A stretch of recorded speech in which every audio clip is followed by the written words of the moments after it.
Hello hello hello hello hello everyone. तो भाई तुम लोगों ने क्लिक किया है इकोनॉमी एंड ऑक्यूपेशन के चैप्टर पे, क्लास 10th का ये चैप्टर जो हम इस वक्त पे लेने जा रहे हैं जिस वक्त हमारे पास समय बिल्कुल नहीं है, एग्जाम्स पास में आ रहे और ये होगा वन शॉट। मैं ऐसे वन शॉट ने मैं ऐसे कहता हूं हेड शॉट।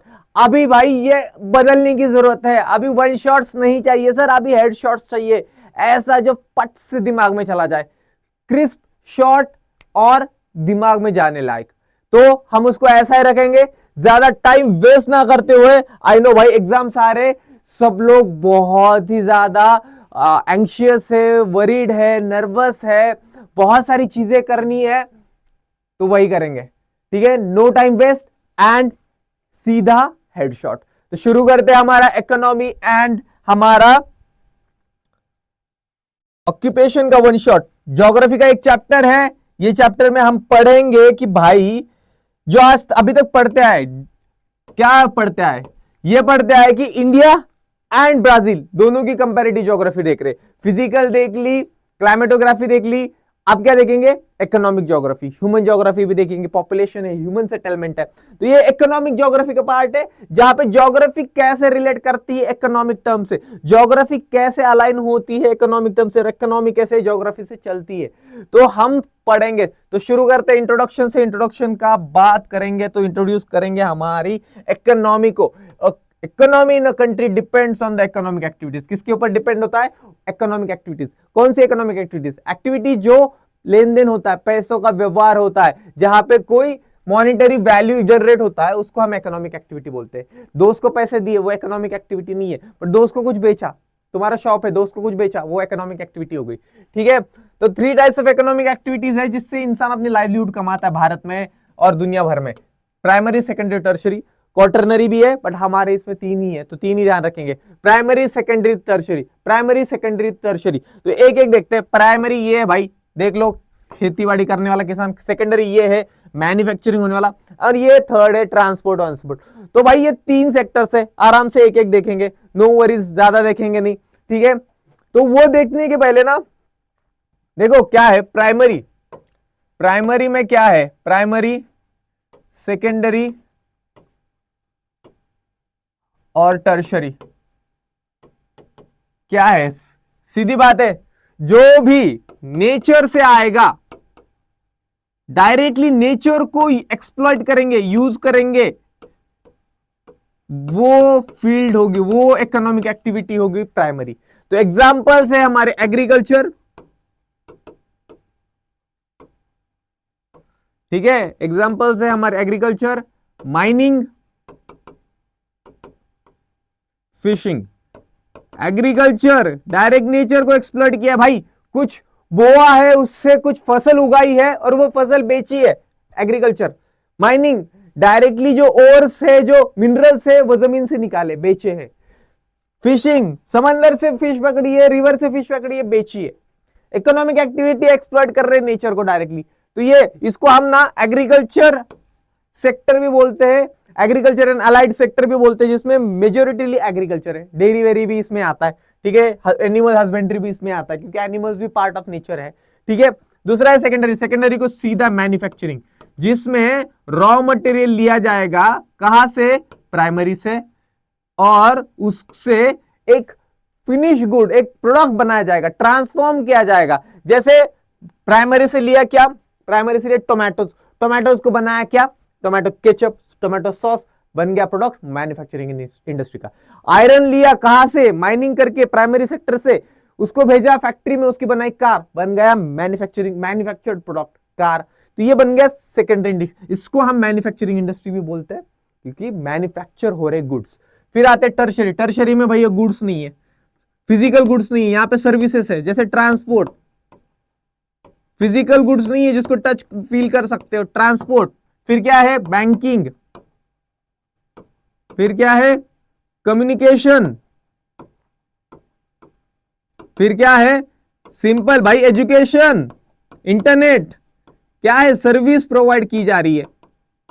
एजुकेशन मेरे से यहां से दिमाग नहीं लेके जाते हो, मेरा आधा क्या लेके जाते हो, नॉलेज लेके जाते हो। सर्विस दे रहा हूं भाई मैं तुम्हें, you are coming here paying for something and I am giving you service. By the way ये तो फ्री है, so no, this is service for the nation, service for the people, service मेरे महाराष्ट्र के बच्चों के लिए, सर्विस मेरे भारत के आने वाले नौजवानों के लिए। ठीक है, तो दीज आर द 3 सेक्टर्स। देखते हैं भाई सिंपल। तो ग्रॉस नेशनल इनकम, तो ये जो 3 सेक्टर्स जो भी प्रोड्यूस करेंगे उसका वैल्यू बनता है तुम्हारा क्या, ग्रॉस नेशनल इनकम, उसका वैल्यू बनता है तुम्हारा ग्रॉस। तो हम यहां पे कंपैरिजन कर रहे हैं ब्राजील, इंडिया, यूएसए की। हर देश में कुछ ना कुछ प्रोड्यूस हुआ जा रहा है, प्राइमरी सेक्टर में हुआ जा रहा है, टर्शरी में, सेकेंडरी में इंसान प्रोड्यूस कर रहा है, उस प्रोड्यूस हुई वाली चीज का क्या है, वैल्यू है। तो वो वैल्यू क्या है देखते हैं। तो वैल्यू क्या होता है, देखो देखो पैसे का वैल्यू नहीं है, वैल्यू किसका है, उस चीज का वैल्यू है, वो पेपर का वैल्यू नहीं है, वैल्यू है उस चीज का। तो भाई तुम जितना प्रोडक्शन करोगे तुम्हारा उतना वैल्यू बढ़ेगा। तो भाई यहाँ पे एक टर्म है, वो है gross national income. Gross national income क्या होता है, एक देश की कितनी इनकम है, कितना उसका सोर्स ऑफ वेल्थ है। तो एक देश की टोटल वेल्थ प्लस कोणती, डोमेस्टिक प्लस इंटरनेशनल, फॉरेन, जो भी लोग हैं भारत में, जो भारत में प्रोडक्शन कर रहे हैं वो पूरा प्रोडक्शन, प्लस जो भारत के लोग जो बाहर देश में काम कर रहे और वहां से कुछ प्रोड्यूस करके इंडिया में भेज रहे, वहां से प्रोड्यूस करके इंडिया में पैसा भेज रहे, वहां पे कमा रहे, इंडिया में भेज रहे, माँ बाप के लिए, अपने और प्रॉपर्टीज बनाते हैं, इन्वेस्ट करते हैं, अपने दोस्तों को देते हैं। ठीक है, तो दोनों जगह पे, इंडिया में और इंडिया के बाहर जो इंडियंस रह रहे हैं, वो जो पैसा कमाते हैं उसको बोलते हैं हम ग्रॉस नेशनल इनकम। तो भाई सबसे ज्यादा यूएसए है, ये पूरा यूएसए है, यूएसए की ग्रॉस नेशनल इनकम ज्यादा है। 2 नंबर पे हमारा इंडिया है, 3 नंबर पे ब्राजील है। तो ब्राजील की 2000 में ज्यादा थी, हम अभी आगे जा रहे हैं। India is the fastest growing economy, ठीक है, सबसे फास्ट ग्रो कर रहे हैं, अच्छी बात है, ग्रो करते रहना चाहिए। चलो आगे जाते हैं। तो economic activities in Brazil, Brazil और इकोनॉमिक एक्टिविटीज, 3 इकोनॉमिक एक्टिविटीज है, उसको हम एनालाइज करेंगे 2 इसके बेसिस पे। कौन सा बेस है, एक कितना इनकम हो रहा है, कितना प्रोडक्शन हो रहा है, और दूसरा कितना परसेंटेज पॉपुलेशन वहां पे काम कर रहा है, प्रोडक्शन कर रहा है पर कितना परसेंटेज ऑफ पॉपुलेशन कर रहा है, समझ लो। ठीक है, तो यहाँ पे पाई चार्ट है, देखो ब्राजील और इंडिया का। तो ब्राजील को उसका मोस्ट ऑफ इनकम कहां से आ रहा है, टर्शियरी से 67%, फिर आ रहा है 27.5 मैन्युफैक्चरिंग, 5.5 एग्रीकल्चर से। इंडिया का 17% एग्रीकल्चर, 2.6% मैन्युफैक्चरिंग, 26% मैन्युफैक्चरिंग, 57% टर्शरी। ठीक है, सर्विस सेक्टर। तो भाई दोनों भी देश में टर्शरी सबसे ज्यादा बूम कर रहा है, फिर 2 नंबर में मैन्युफैक्चरिंग, 3 नंबर पे है एग्रीकल्चर। ब्राजील का तो 67% टर्शरी आता है और 5.5% ही एग्रीकल्चर से आता है। ठीक है, प्राइमरी सेक्टर से आता है, बाकी का टर्शरी सेक्टर से आ रहा है। बट लोग ब्राजील के 71% लोग काम करते हैं टर्शरी में, 19% करते हैं मैन्युफैक्चरिंग में, 10% करता है प्राइमरी में। ठीक है, बट इंडिया का देखो भाई, इंडिया का 48%, इंडिया की इनकम कितनी है प्राइमरी से 17%, बट काम कितने लोग कर रहे हैं 48%। मतलब समझ लो भारत अगर 100 रुपए कमाता है तो उसमें का 17 रुपए कहां से आ रहा है, एग्रीकल्चर से आ रहा है। और वो 17 रुपए कमाने के लिए कितने लोग काम कर रहे हैं, 48 लोग काम कर रहे हैं, 48.8 लोग। तो क्या हो रहा है, ज्यादा लोग काम कर रहे हैं वहां पे, पर इनकम जनरेट नहीं हो रहा है। इसलिए वहां पे क्या हो रहा है, प्रॉब्लम हो रहा है ना, एग्रीकल्चर प्रॉब्लम हो रहा है, सुसाइड्स हो रहे हैं, फार्मर्स की परेशानी आ रही है। तो फार्मिंग सेक्टर इसलिए प्रॉस्परस नहीं बन पा रहा। ठीक है, 24.3% मैन्युफैक्चरिंग में, तो सेम ही है, जितना लोग काम कर रहा है उतना इनकम जनरेट कर रहा है। 26.9, 27% लोग सिर्फ टर्शरी में काम कर रहा है, पर वेल्थ कितनी जनरेट करना है, अपने से दुगनी 2 टाइम्स वेल्थ जनरेट कर रहा है। ये कौन सा सेक्टर है, ये भाई आईटी है, ये भाई कॉर्पोरेट है, ये भाई ये है मैनेजमेंट, ये है तुम्हारा ट्रांसपोर्ट, ये है टूरिज्म, ये है एजुकेशन, ये ऐसा, ये डॉक्टर्स, इंजीनियर्स, ये वाला सेक्टर है टर्शरी। व्हाइट कॉलर जॉब्स, ठीक है, ब्लू कॉलर जॉब्स, ये है। तो यहां पे ज्यादा पैसा है, पर लोग कितना काम कर रहे हैं, तो समझ लो भारत के 30% लोग यहां पे काम कर रहे हैं, पर भारत की 60% क्या इनकम वहां से जनरेट हो रही है। तो वहां पे क्या हो गया, ज्यादा पैसा हो गया, तो वहां पे ज्यादा लोग प्रॉस्परस रहते हैं, अच्छी स्टैंडर्ड ऑफ लिविंग रहती है। इसलिए तुम भी यही कोशिश कर रहे हो, सब लोग यही कोशिश करें कि हम हमारी इनकम ज्यादा कर पाए। बट हमें इस पे भी ध्यान देना है, इंडिया इज वर्किंग, हम वर्क करेंगे, हम हमारे फार्मर्स को नहीं भूलेंगे, हम कोशिश करेंगे कि हमारे हर बजट में हर साल हर गवर्नमेंट फार्मर्स के लिए कुछ ना कुछ करे, और ये जो है ये चेंज करे। 17% नहीं भाई, नेक्स्ट ईयर कम से कम 27%, नेक्स्ट ईयर बोलता हूं, नेक्स्ट डेकेड में कम से कम 27% हमारा होना चाहिए। ठीक है, तो ये करते भाई उनका भी भला हो, हम भी कमाए, वो भी कमाए, सब लोग कमाओ। ठीक है, चलो अब आते हैं इकोनॉमिक में। इंडिया की नेशनल इनकम ज्यादा है, बिल्कुल इंडिया का तुम्हें दिखाया था मैंने जीएनआई, इंडिया का जीएनआई ज्यादा है ब्राजील से, बिल्कुल। ठीक है, Brazil is one of the world giants in mining. Mining बहुत करता है, एग्रीकल्चर थोड़ा बहुत है, मैन्युफैक्चरिंग और रैपिडली ग्रोइंग सर्विस सेक्टर बहुत ज्यादा बूम है। वेरएज इंडिया इज, हमारा पूरा डिपेंडेंस एग्रीकल्चर पे, बहुत ज्यादा लोग वहां काम कर रहे हैं तो डिपेंडेंट है, पर सर्विस सेक्टर स्टिल इंक्रीज कर रहा है। हमें पता है silicon valley, Bangalore, I am working here, तो ये है। बट देखो लाइक इंडिया, ब्राजील की इकोनॉमी भी क्या है, मिक्स्ड इकोनॉमी। मिक्स्ड इकोनॉमी क्या होती है, जहां पे हम सोशलिस्ट और कैपिटलिस्ट प्रिंसिपल, ओपन सोशलिस्ट और कैपिटलिस्ट प्रिंसिपल्स दोनों भी करते हैं। मतलब क्या, प्राइवेट ओनरशिप भी होती है, गवर्नमेंट ओनरशिप भी होती है, गवर्नमेंट की कंपनीज भी होती है, प्राइवेट की कंपनीज भी होती है, ठीक है।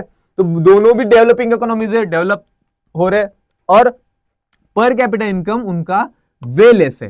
भाई पर कैपिटा इनकम मतलब क्या, पूरी देश की इनकम, पूरा देश का जो होता है जीएनआई, उसको डिवाइड करोगे तुम क्या, देश की पॉपुलेशन के साथ, तो जो आएगा मतलब क्या आएगा, वो आपका आएगा पर कैपिटा इनकम। पर कैपिटा इनकम हमारा इंडिया का कम है, क्यों कम है, हमारा पॉपुलेशन बहुत ज्यादा है, तो बहुत पैसा बहुत ज्यादा है, पर पॉपुलेशन उससे भी बहुत कुछ ज्यादा है, तो इसलिए हमारा जो डिवाइड कर जो आता है वो पर कैपिटा इनकम बहुत कम आता है। वैसे ही देखो अमेरिका का पर कैपिटा इनकम 2016 में 56,280, इंडिया का कितना है 1680, ब्राजील का कितना है 8,840। तो भाई ये पॉपुलेशन की वजह से होता है। तो हमें अगर इतना जाना है तो हमें बहुत ज्यादा, नियर अबाउट हमें अगर इतना जाना है तो हमें $100 ट्रिलियन की इकोनॉमी बनना पड़ेगा, तब हम इतना जाएंगे।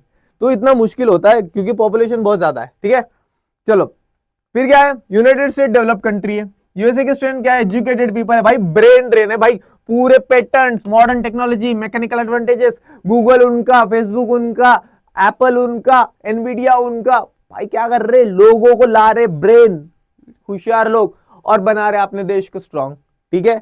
यूनाइटेड स्टेट्स फार अहेड है ब्राजील और इंडिया से, पर कैपिटल इनकम मैंने तुमको दिखाया भाई, बहुत ज्यादा आगे, 50,000 के ऊपर है, 60,000 जा रहा है वो, ठीक है।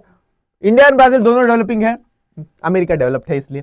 तो प्रोग्रेस हो रही है फील्ड ऑफ टेक्नोलॉजी में, एजुकेशन में और इंफ्रास्ट्रक्चर में, हम देख रहे हैं स्लो हो रही है, हो रही है, हो रही है, हो रही है।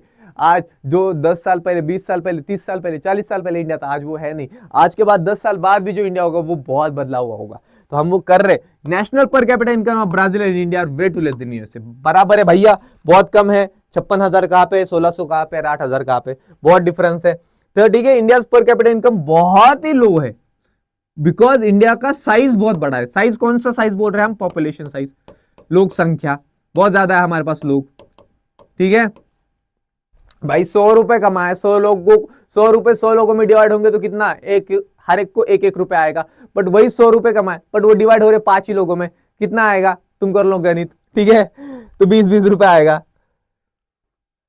चलो तो एक एक सेक्टर देखते हैं। एग्रीकल्चर देखते हैं, प्राइमरी सेक्टर है, बहुत इंपॉर्टेंट है। एग्रीकल्चर मेन ऑक्यूपेशन है, जो लोग रह रहे हैं हाईलैंड में, हाईलैंड और कोस्टल एरिया में, उपजाऊ जमीन है, वाटर है, तो अच्छा कर रहे हैं। कौन से क्रॉप्स कर रहे हैं, राइस और मेज, मेज मक्का, ठीक है। मेज प्रोडक्शन कॉन्सेंट्रेटेड है सेंट्रल पार्ट में, सेंट्रल पार्ट जो सेंट्रल एरिया है ब्राजील का।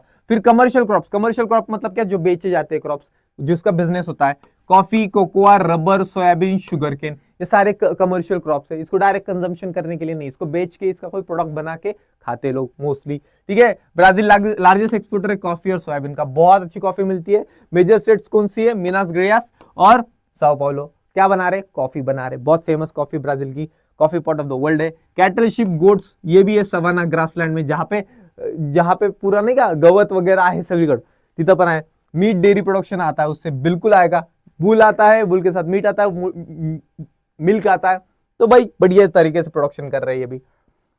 दूसरा माइनिंग, भाई ब्राजील में बहुत टाइप ऑफ मिनरल्स है, ब्राजील बहुत ज्यादा अच्छी नेचुरल रिसोर्सेज से उसको मिले, आयरन, मैंगनीज, निकल, गोल्ड, कॉपर, टिंगस्टन, डायमंड्स, भाई बहुत फेमस है। तो जो इनएक्सेस पर क्या है, इनएक्सेसिबिलिटी, ब्राजील के पास क्या है, कुछ कुछ रिसोर्सेस है वो बहुत ज्यादा ऐसी जगह पे जहां पे पहुंचना बहुत मुश्किल हो जाता है, वहां से उसको निकालना बहुत मुश्किल है, तो इनएक्सेसिबल है कुछ कुछ रिसोर्सेस। दूसरा क्या है भाई, नॉलेज, पोटेंशियल रिसोर्स का नॉलेज नहीं है, कैसे यूज करे उसको, क्या करे। डेंस फॉरेस्ट में कुछ कुछ रिसोर्सेस है, तो फॉरेस्ट को काटना पड़ेगा, तो बहुत मुश्किल है। रिसोर्सेस है बट उसको निकालना इजीली नहीं होता। एक रिसोर्स है, समझ लो चांद पे रिसोर्स है, क्या करोगे, कैसे निकालोगे, तो इनएक्सेसिबल है, नॉलेज नहीं है उसको, टेक्नोलॉजी नहीं है, ठीक है, दूर है चांद, ठीक है। तो वैसे ही ब्राजील की भी प्रॉब्लम है, जो उसकी ज्योग्राफी की वजह से, ज्योग्राफी की वजह से मिनरल्स मिल रहे, पर ज्योग्राफी की वजह से प्रॉब्लम्स भी आ रहे हैं, ठीक है। तो लिमिटेशंस आ गए माइनिंग में, ठीक है। और कहां पे हो रही है most mining, interior parts of Brazil में हो रही है, ठीक है, ठीक है।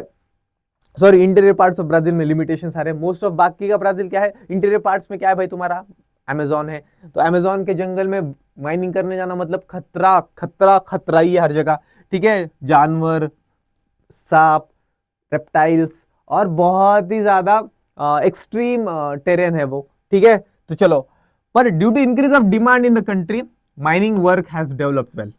बिल्कुल भाई, डेवलप होना है, आगे बढ़ना है तो स्टील लगेगा, सीमेंट लगेगा, मिनरल्स लगेंगे, बहुत ज्यादा आयरन लगेगा, बहुत ज्यादा अलग अलग मिनरल्स लगेंगे।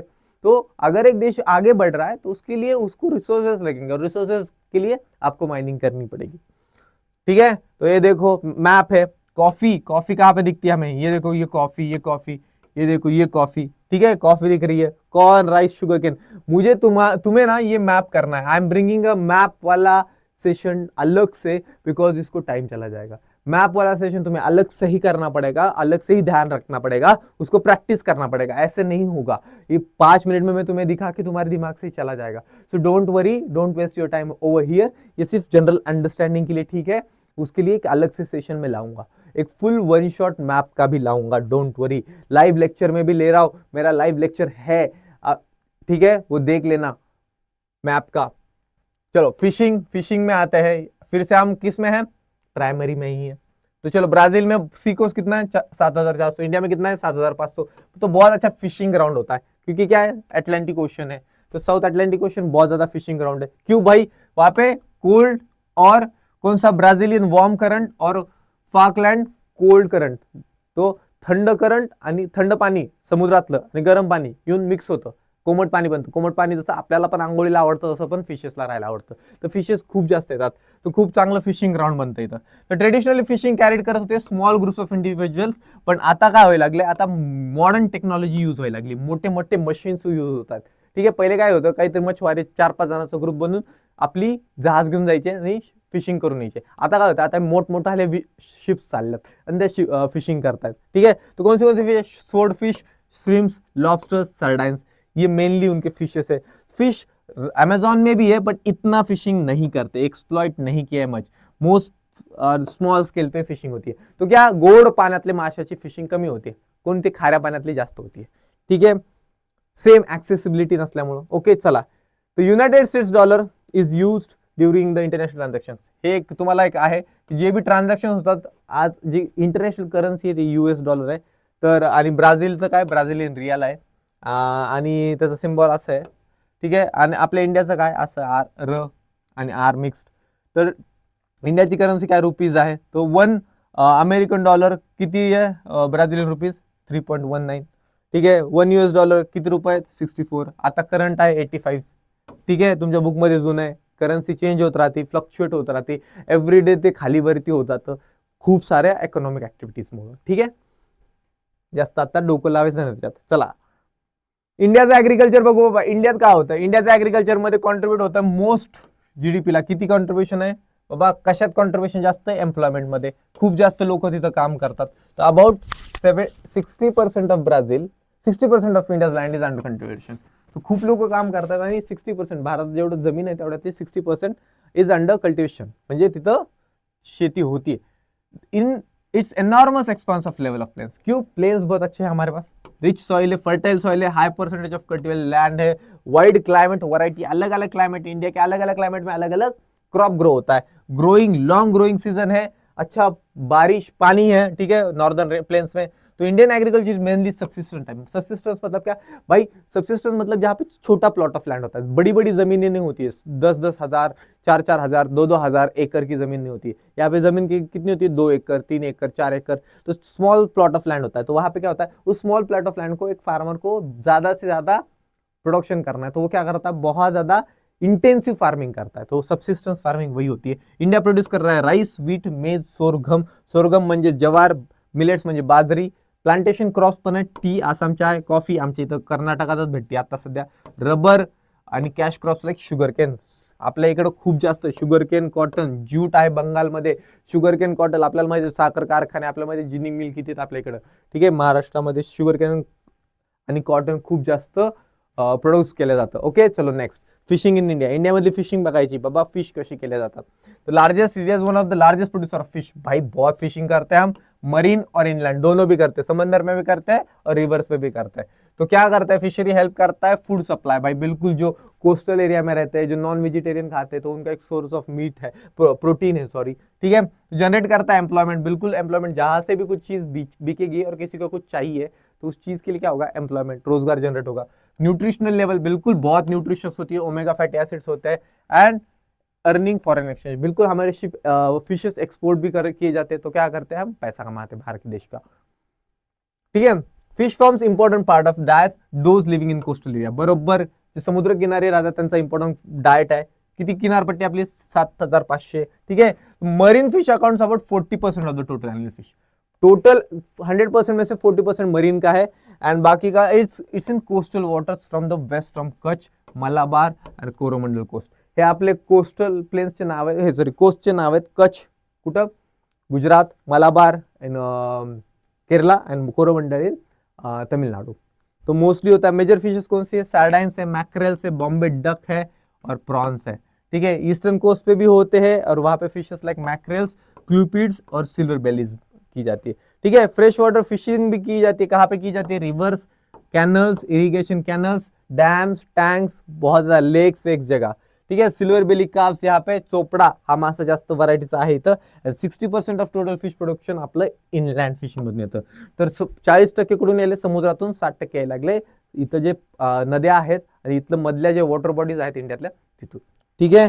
सो माइनिंग, इंडिया में माइनिंग कैसे हो रही है. इंडिया का छोटा Nagpur plateau region store house होता है भाई. सबसे ज्यादा मिनरल्स प्लेट्यू रीजन में मिलते हैं. तो इंडिया में भी छोटा नागपुर प्लेट्यू, मालवा प्लेट्यू, मध्य प्रदेश, झारखंड, उड़ीसा, बहुत ज्यादा मिनरल्स है. तो कोल बहुत ज्यादा इंपॉर्टेंट एनर्जी सोर्स है, एनर्जी का मिनरल है. तो वो ये मिलता है हमारे कोरबा, छत्तीसगढ़ और ईस्टर्न महाराष्ट्र में. फिर मिनरल ऑयल वेल्स है. मिनरल ऑयल वेल्स मतलब क्या, जहाँ से पेट्रोल निकाला जाता है. तो वो हमारा सबसे पहले दिग्बॉय में मिला था. फिर बॉम्बे हाई है. बॉम्बे हाई समंदर में है, मुंबई के पास. ठीक है. अरेबियन सी में. ठीक है. नियर महाराष्ट्र. कलोरन कोयाड़ो इन गुजरात, यहाँ पे भी हमें मिलता है क्या, मिनरल ऑयल. ठीक है. मिनरल ऑयल की रिजर्व और नेचुरल गैस की रिजर्व हमें कहाँ मिले, गोदावरी के माउथ पे. जो गोदावरी रिवर का माउथ है बे ऑफ बंगाल के पास, वहां पे भी मिले हैं हमें. ठीक है. मार्बल रॉक मिलता है राजस्थान, और कडप्पा जो रॉक है वो मिलता है आंध्र प्रदेश. जे तुमच्या घरी किचनचे वटेत कडप्पा, ते आंध्र प्रदेशचे, त्याच्या नावाने एक गाव पण आहे तिथं. सो बिल्कुल अलग अलग जगह अलग अलग मिनरल्स मिलते हैं और इंडस्ट्रीज भी बूम होती है. क्यों, रॉ मटेरियल का सोर्स है. तो बहुत सारी मेजर इंडस्ट्रीज है. आयरन एंड स्टील, आयरन अच्छा है हमारे पास, उससे ही बनती ऑटोमोबाइल मतलब कार्स, और उसमें बनता है पेट्रोल. पेट्रोलियम के भी हमारे पास बहुत ज्यादा रिजर्व्स है. इतने ज्यादा नहीं बट है, थोड़े बहुत तो है. बट हम mostly petrol crude oil import करते हैं और उसको रिफाइन करते हैं. ठीक है. केमिकल प्रोडक्शन, सीमेंट मेकिंग, बिल्कुल भाई कुछ भी बनाना है तो सीमेंट की जरूरत पड़ेगी. डेवलपमेंट कैसे दिखेगा. ठीक है. फूड प्रोसेसिंग है, शुगर इंडस्ट्रीज है हमारे यहाँ, कॉटन है, सिल्क, वुलन इंडस्ट्रीज है, बिल्कुल है भाई. पैठणी साड्या आहेत, कॉटन इंडस्ट्री आहे, आम्हाला माहिती आहे, महाराष्ट्रात दिसतं आपल्याला. Okay. Most large industries are concentrated in south and south east. Mostly कहाँ पे, यहाँ पे महाराष्ट्र आणि सॉरी तमिलनाडु, आंध्र प्रदेश, कर्नाटका, उड़ीसा, झारखंड, यहाँ पे है मोस्ट ये स्टील इंडस्ट्री वगैरह. और फिर आईटी वगैरह, सर्विस कंपनीज कहाँ पे, मैन्युफैक्चरिंग इस साइड है, सर्विसिंग कहाँ पे, महाराष्ट्र, बैंगलोर, हैदराबाद, नोएडा, ऐसी जगह पे. ठीक है. Most large industries are concentrated in south. The north east part is traditionally poorest in India. बिल्कुल बाबा. क्यों, बहुत ज्यादा डिफिकल्ट टेरेन है, माउंटेन्स है, फिर क्या फॉरेस्ट है, डेंस फॉरेस्ट है, तो वहाँ पे मिनरल भी मिला तो एक्सेसिबल नहीं है, निकालना मुश्किल है, लैक ऑफ टेक्नोलॉजी, तो वो थोड़ा पुअर रह गया वो एरिया. बट ऐसा नहीं करना है हमें, अनइवन डिस्ट्रीब्यूशन नहीं करना है. बट होता ही है भाई, डिस्ट्रीब्यूशन ऑफ इंडस्ट्रीज इंडिया में हाईली अनइवन है, क्योंकि uneven distribution of raw materials के लिए. फैक्ट्री को रॉ मटेरियल और पावर चाहिए. अगर रॉ मटेरियल 10,000 किलोमीटर दूर है, यहाँ पे फैक्ट्री निकालकर फायदा नहीं है. फैक्ट्री ओनर उसका कहाँ पे, एक बिजनेसमैन कहाँ पे फैक्ट्री खोलेगा, जहाँ पे उसका रॉ मटेरियल है. तो रॉ मटेरियल होना जरूरी है. ठीक है. और फिर क्या जरूरी है भाई, पावर कैसे चलाएंगे, एनर्जी सोर्सेस चाहिए. कॉन्सेंट्रेशन ऑफ एंटरप्राइजेस मतलब बाकी की और कंपनी चाहिए, बाकी की जो नीड लगती है, एक्सपर्ट चाहिए, मैन पावर चाहिए, ह्यूमन रिसोर्स चाहिए, इंजीनियर्स चाहिए. ठीक है. फाइनेंशियल रिसोर्सेज, बिल्कुल पैसे वगैरह होने चाहिए उस कंट्री में. ठीक है, उस एरिया में. तो वही तब होता है, ठीक है। चलो, सो इंडस्ट्रीज कहाँ पे है, झारखंड, उड़ीसा, छत्तीसगढ़, मध्य प्रदेश, यहाँ पे हमें मोस्ट क्या है, मेटालिक मिनरल्स मिलते हैं, तो मेटालिक इंडस्ट्रीज इसी जगह पे। नॉर्थ ईस्ट में very high concentration of, north east of Indian peninsula, north east of Indian peninsula मतलब क्या, वही यही एरिया, ठीक है। यहाँ पे बहुत high concentration of metallurgical industries है, क्यों, क्योंकि मोस्ट मेटालिक मिनरल्स वहां पे है, तो जहाँ पे रॉ मटेरियल वहां पे उसकी फैक्ट्री, ठीक है। Availability of large quantity of coal and refractory materials along with cheap power from Damodar valley corporation and number of thermal projects have added to the advantage. Power भी मिल गया, ठीक है, रॉ मटेरियल भी मिल गया, ठीक है। और कर्नाटका में भी देखो स्टील, मैंगनीज, एल्यूमिनियम है, तमिलनाडु में एल्यूमिनियम मेटल इंडस्ट्री है, इसलिए क्यों भाई, जहां पे रॉ मटेरियल, जहां पे पावर, जहां पे पैसा, जहां पे एंटरप्राइज, जहां पे एक्सपर्ट, जहां पे एजुकेशन, वहां पे इंडस्ट्रीज, ठीक है। तो ऐसे ही देखो हमारे यहाँ पे ऐसे पॉकेट्स बने इंडस्ट्रीज के, तो अनइवन है, बाकी के यहाँ पे तो बिल्कुल नहीं है, ठीक है। तो अनइवन पॉकेट्स बने। तो आगे देखते हैं एग्रोबेस इंडस्ट्रीज। एग्रोबेस मतलब क्या है, जहाँ का रॉ मटेरियल कहाँ से, एग्रीकल्चर से आ रहा है, तो कौन सी, कॉटन है, जूट है, शुगर है, कॉन्सेंट्रेटेड है कहाँ पे, जहाँ पे ये मिलता है, जहाँ पे कॉटन मिलेगा वहां पे कॉटन इंडस्ट्री होगी, जहाँ पे शुगर केन मिलेगा वहां पे शुगर केन इंडस्ट्री होगी। फॉरेस्ट बेस्ड इंडस्ट्री, ऐसी इंडस्ट्री जो फॉरेस्ट के ऊपर होती है, जैसे पेपर, प्लाईवुड, मैचेस, मैचेस म्हणजे क्या, काडी पेटी, रेजिन्स एंड लैक, ठीक है, गम टाइप असतात। तो coastal belt of Kerala has heavy concentration of coir copra and fish canning. Coir copra बनते हैं कोकोनट से, कोकोनट के जो है, ठीक है, त्याची साल, त्याच्या लीव्स पासून, ओके। तर आणि फिश कॅनिंग जिथं फिशेस असतात। सो यस, फिर आगे जाते हैं हमारी पेट्रोलियम इंडस्ट्रीज, तो कौन सी है, कोयली, दिग्बॉय, नुनमाती एंड बोंगाईगांव, ये रिफाइनरीज। रिफाइनरीज मतलब क्या, पेट्रोल, क्रूड ऑयल को रिफाइन करके उसका पेट्रोल डीजल बनाते हैं, तो वहां पे है petrol producing. Mathura and Barauni refineries भी है, कहाँ पे, अंदर मथुरा यूपी में, ठीक है। फिर सीमेंट फैक्ट्री का डिस्ट्रीब्यूशन कहाँ पे है, जहां पे उसकी रॉ मटेरियल, हमेशा वही देखना, वही होता है। गुजरात, राजस्थान, तमिलनाडु, क्या मिलेगा, साल्ट, इंडिया का most of salt Gujarat, Rajasthan और तमिलनाडु से आता है, ठीक है। रॉक सॉल्ट होता है, और फिर क्या होता है, समंदर से मिलने वाला सॉल्ट होता है, ठीक है। Mechanical engineering, electrical and automobile and fertiliser and consumer industries have also come up on India with heavier concentration near the big cities. Mostly जो इलेक्ट्रॉनिक, ऑटोमोबाइल, कंज्यूमर गुड्स, क्या, चिप्स बिप्स, जो तुम्हारा खाने का चीजें होता है, जो डायरेक्ट तुम कंज्यूम करते हो, वो सारी कहाँ पे, नियर बिग सिटीज है, क्यों, मार्केट भी बिग सिटीज ही है, ठीक है। चलो, मार्केट और रॉ मटेरियल दोनों साथ में रहना चाहिए। तो ट्रेड क्या है भाई, ट्रेड, बैलेंस ऑफ ट्रेड देखते हैं, बैलेंस ऑफ ट्रेड देखेंगे। ट्रेड मतलब क्या, व्यापार, बैलेंस ऑफ ट्रेड देखते हैं। बैलेंस ऑफ ट्रेड क्या है, difference between companies, countries exports and imports of goods and services. तो क्या कर रहा है, एक साल में एक देश कितनी चीजें अपने बाहर के देश को बेच रहा है और कितनी चीजें बाहर के देश से खरीद रहा है। जो बेचेंगे उसको एक्सपोर्ट, जो लेंगे उसको इंपोर्ट, तो इसका डिफरेंस है। अगर आपका एक्सपोर्ट अच्छा रहा, ज्यादा रहा, तो उसको बोलेंगे हम ट्रेड सरप्लस। अगर आपका एक्सपोर्ट कम रहा, इंपोर्ट ज्यादा रहे, तो आप उनको बोलेंगे ट्रेड डेफिसिट। अगर दोनों सेम रहा तो उसको बोलेंगे ट्रेड इक्विलिब्रियम।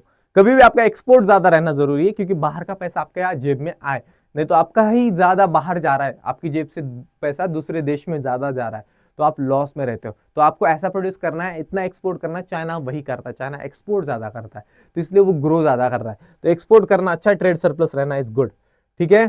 चलो, तो ब्राजील क्या एक्सपोर्ट करता है, आयरन और, मैंने बोला coffee, cocoa, cotton, sugar, tobacco, oranges, bananas, इसमें से कुछ 4-5 भी लिख दिए तुमने एज एन एग्जांपल, 2-3 भी लिख दिए तो भी चलेगा आंसर में। वाइल इट इंपोर्ट्स मशीनरी, क्या है, machinery, chemical products, fertiliser, wheat, heavy vehicles, ये इंपोर्ट करता है। मेजर ट्रेडिंग पार्टनर कौन से ब्राजील के, जर्मनी के साथ ट्रेड करता है, USA, Canada, Italy, Argentina, Saudi Arabia and India. Trade कितना है, 25%, जो जीडीपी है उसको ट्रेड से आ रही है, जो पैसा आ रहा है 25% उसकी जीडीपी का, ठीक है। इंडिया का एक्सपोर्ट करता है T, mangoes, coffee, spices, spices बहुत फेमस है, लेदर, लेदर भी बहुत फेमस है, आयरन, आयरन हम जापान तक भेजते हैं, कॉटन एंड सिल्क। इंपोर्ट करता है पेट्रोल, भाई मैंने बोला इतना ज्यादा नहीं, बहुत ज्यादा नीड है हमें, machines, pearls and precious stones, gold and silver. Gold and silver हमारे इंडियंस को बहुत पसंद है, स्पेशली हमारी मम्मियों को, तो यह इंपोर्ट करना पड़ता है। मेजर ट्रेडिंग पार्टनर है UK, USA, Germany, Japan, China, Russia, ठीक है। चलो, तो इसी ट्रेड, इसी इकोनॉमिक और स्ट्रॉन्ग करने के लिए क्या हुआ है, एक ग्रुप बना है, इंटर गवर्नमेंटल ऑर्गेनाइजेशन बना है, उसका नाम है ब्रिक्स। किसके बीच है, ब्रिक्स मतलब Brazil, Russia, India, China and south Africa.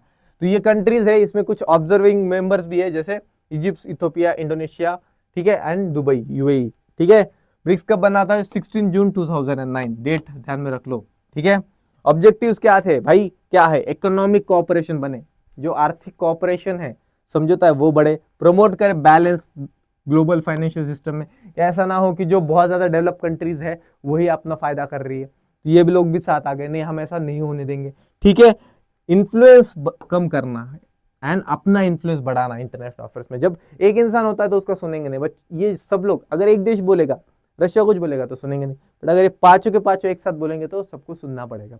तो यूनिटी में पावर होती है, ये पता है हमें, ठीक है। तो यही है यहाँ पे भी, इकोनॉमिक यूनिटी कर रहे हैं, ठीक है। इंडिया ब्राजील की जो टाइज है, जो हमारी दोस्ती कैसी है, तो थ्रू ब्रिक्स बहुत ज्यादा स्ट्रेटेजिक पार्टनरशिप ओपन अप हुए हमने इंडिया के साथ, ठीक है। बहुत ज्यादा इन्वेस्टमेंट्स किए हैं, बायलैटरल इन्वेस्टमेंट हमारे लोगों ने ब्राजील में किए, ब्राजील के लोगों ने इंडिया में किए, ठीक है। तो इंडियन कंपनीज ने industrial centres all over Brazil और इन्वेस्ट किया बहुत ज्यादा पैसा।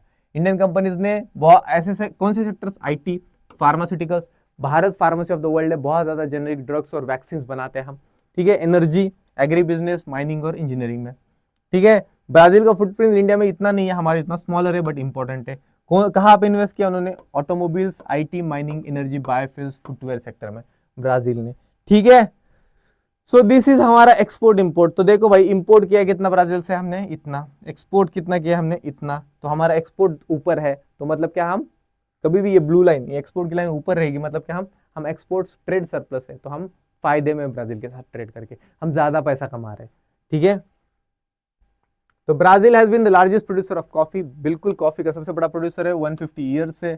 और ओरिजिनली इथोपिया से आया था, बट कौन? फ्रेंच सेटलर्स, जो फ्रांस के लोग आए थे, वो लेके आए थे उसको यहाँ, और पारा में सेटल हो गए, और वहां पे उन्होंने कॉफी प्रोडक्शन शुरू कर दिया। कॉफी फार्म्स को क्या बोलते हैं? फेजेंडास। फिर क्या है? एक एग्जांपल है टैक्सेस। टैक्सेस इंपॉर्टेंट है, टैक्सेस तुम देते हो। हमारे इंडिया में एक है GST, goods and services tax. वो टैक्स क्या करता है भाई?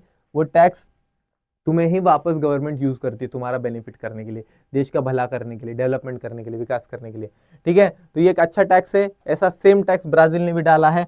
Brazil has to adopted the system from 1984। उनके पास भी है, ये जीएसटी है, ठीक है, उनके पास भी। तो इट्स अ गुड थिंग। क्या होता है?